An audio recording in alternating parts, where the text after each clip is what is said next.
A day in my life sa poging midwife ng San Luis.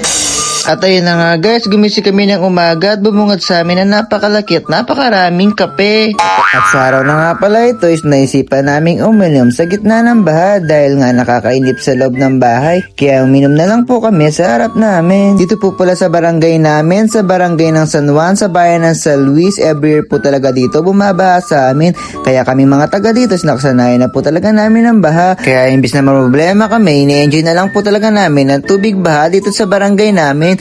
At ayan po pala is naligo po muna kami dyan. Ginawa po naming resort ang baha. Kaya kami mga taga dito is natuto na po talaga kaming lumangoy dahil sa tubig baha. Lumaki na lang po talaga kami sa tubig baha. At sanay na po kami at alam na alam po namin kung tataas po talaga yung tubig baha. At dyan po is sine-enjoy ko lang po is ginawa ko po talagang beach ang baha. At dyan po pala is tumataas pa rin pa po ang tubig baha ng paunti-unti. Tina-update naman po kami ng aming mayor kung ano po ang kalagayan ng tubig baha sa buong San Luis. From this to this. Gusto mo yon? Gusto ko yon. At sa oras na yan guys, umiinom na po kami dahil po meron po okasyon po dito sa amin. May nagpainom po talaga dito at di na po talaga kami bibili ng alak dahil yung tubig baha lang sapat na. Charot. Alala kang inuman. Una akong pangalak. O diba, easy alak lang. Gusto mo yon? Gusto ko yon. Ha, dito nga pa pala is enjoy na po talaga kami ni Sabrina Contessa Marimar Darna. Ayan po yung kasama natin.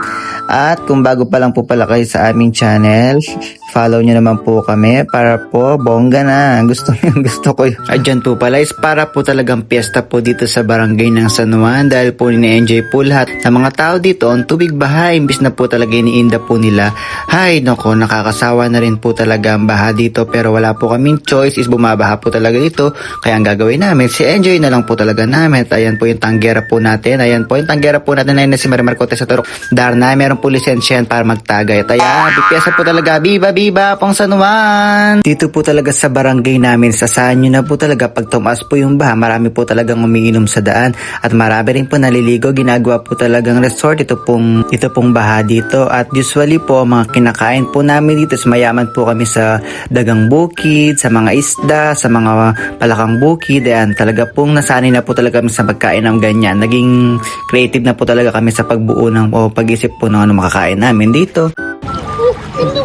Pero parang tamo ni Kala. Bakit? Ambaw ka. Bakit? Ano gusto mo? Malay na. Si Uya tate. Nakapakan yun. Ano nga mga mo gan live? Pinublog na lublog.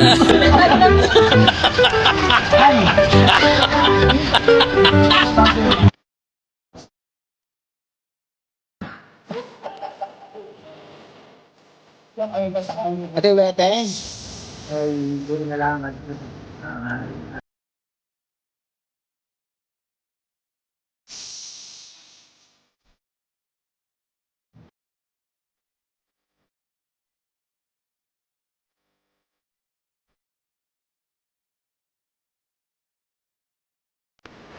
Diba?